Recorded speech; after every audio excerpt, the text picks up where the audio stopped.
Ladies and gentlemen, boys and girls, and everyone in between, welcome to Game Together, Die Alone.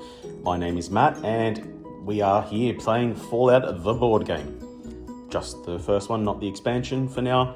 I have yet to open that one. So, my life has been heavily influenced by the Fallout game, my gaming life rather. I've loved it since I first played Fallout 1 back in the very late 90s, and Fallout 2 and the subsequent sequels, 3, 4, New Vegas, not so much Fallout 76, I've yet to touch that one, and I really don't intend to. However, I'm more in it for the lore, the theme, the flavour, and all of those things, and yeah, this is how it is. I love the theme. I love how there's this alternate reality that separated from our timeline in the early 20th century. Something I've really enjoyed. So, in any case, let's get on to the game itself. Now, I have already taken the liberty to set this game up itself using the Capital Wasteland game card. Now, it says set up stage 44, which we'll get into. Place the tower tile face up, which is down the bottom there. Place a star token on the tower, which we've got down here on the left there. Down here. Place a quest marker as shown. This is the Vertibird wreck, which is in the top right there. As you can see in the right hand side of this, it is there. So, we set up the game board using these hex figures, obviously face down, and we need to explore them as we go. Now, we've got the Crossroads camp where everyone starts every game. We've got Megaton in the middle there, the mall and Project Purity down the bottom right, and the tower down the bottom left, as already mentioned, as per the top.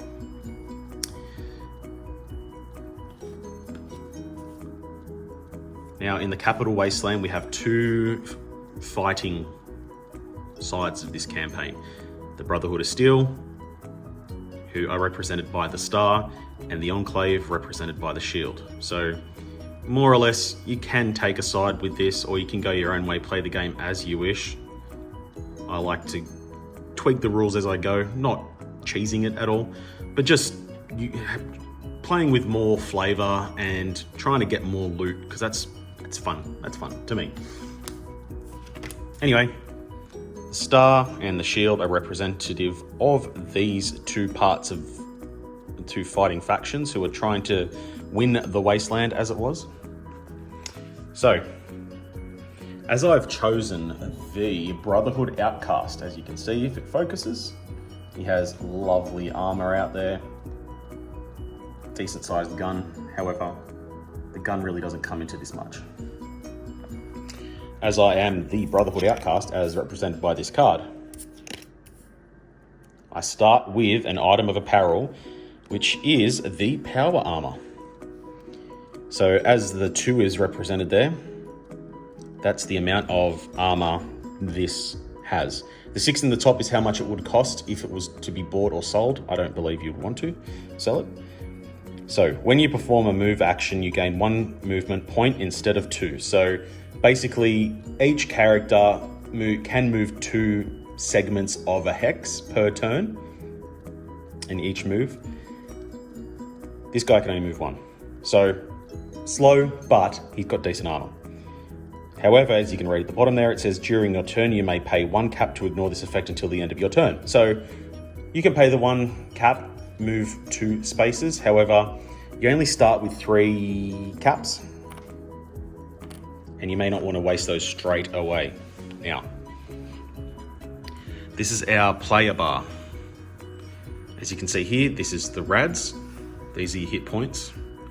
If each time you gain a rad or rads, this moves up, and each time you get hit, this moves down, losing hit points. If those 2 ever meet, gone. Now, you basically don't die in this game necessarily, you just go back to the starting point. However, I don't intend to die, so we'll just wait and see what happens there. Now, each player starts with 2 of the special tokens here.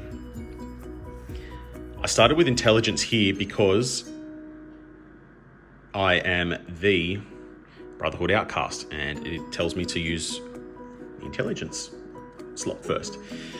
Then I chose one more at random from this pile here, which we'll go into, and I pulled up the P. Now, these represent different roles and different things with the dice and different things you can do through the game, as we'll get into as we need to.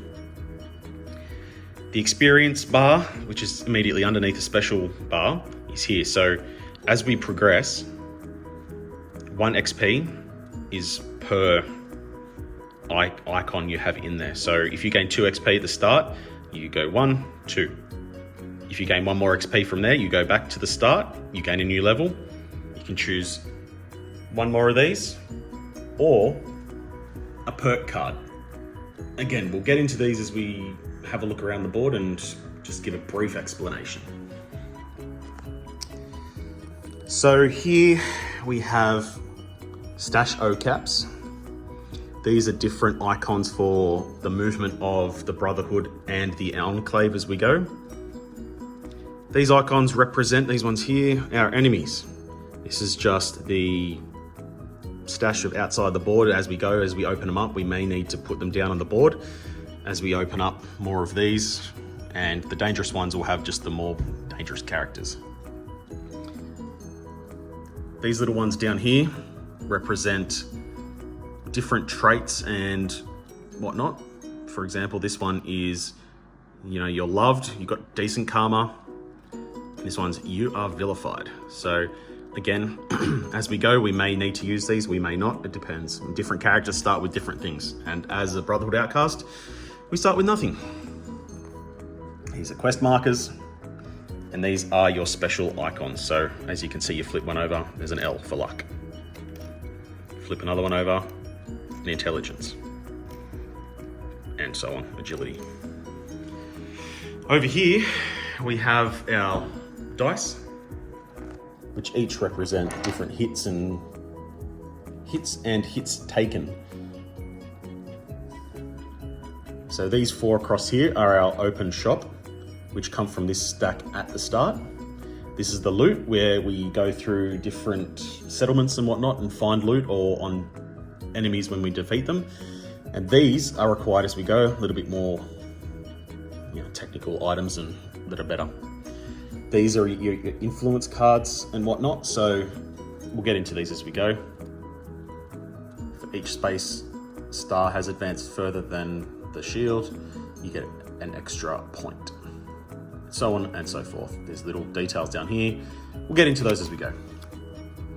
These are our perk cards.